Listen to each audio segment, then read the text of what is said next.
നരകത്തിലെത്തിയാൽ ആദ്യം കൊടുക്കുന്ന വെള്ളം, ആ വെള്ളം മുഖത്തോടടുപ്പിക്കുമ്പോൾ മുഖം കത്തിക്കരുത് പോകത്ര.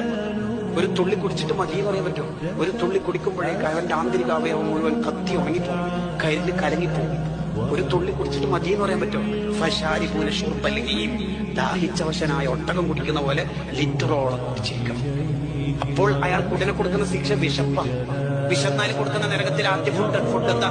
ഉള്ളു ആണി ഭക്ഷണമാണ്. ഇത് കടിക്കുമ്പോ തന്നെ തൊണ്ടക്ക് കൊടുക്കും. ഇരുമ്പിന്റെ ആണി തിന്നാൽ എങ്ങനെ ഉണ്ടാവും? ഇത് ഒരു കഷ്ണം കടിച്ചിട്ട് മത്തീന്റെ പൊരിച്ചയുടെ ഉള്ളു തിന്നുന്ന പോലെ കടിച്ചിട്ട് മതി എന്ന് പറയാൻ പറ്റുമോ? ഫമാലിഹൂന മിൻഹൽ പുത്തൂൻ, പള്ള നിറച്ചു കൊടുക്കും. ഇവിടെ തഫാസിറുകളിൽ കാണാം ചാക്ക് നിറച്ച് മുള്ളിങ്ങനെ തീറ്റിപ്പിക്കും. ഇത് വിശപ്പിന്റെ കടുപ്പ് കൊണ്ട് തിന്ന് തിന്ന് തിന്ന് പിന്നെ ദാഹം, പിന്നെ കുടിച്ച് കുടിച്ച് കുടിച്ച് വിശപ്പ്. യത്തൂഫൂന ബൈനഹ ബൈന ഹമീമിൻ ആൻ, അങ്ങോട്ടും ഇങ്ങോട്ടും തവാഫ്. എന്നിട്ട് അള്ളാഹു അവരെ പരിഹസിച്ച് പറയും, നോക്കണം, ഹാദാ നുസ്ലുൻ, ഹാദാ നുസ്ലുൻ, ഇത് ജസ്റ്റ് വെൽക്കം ഡ്രിങ്ക് ആയിട്ടുള്ളൂ, ലൈം ജ്യൂസ്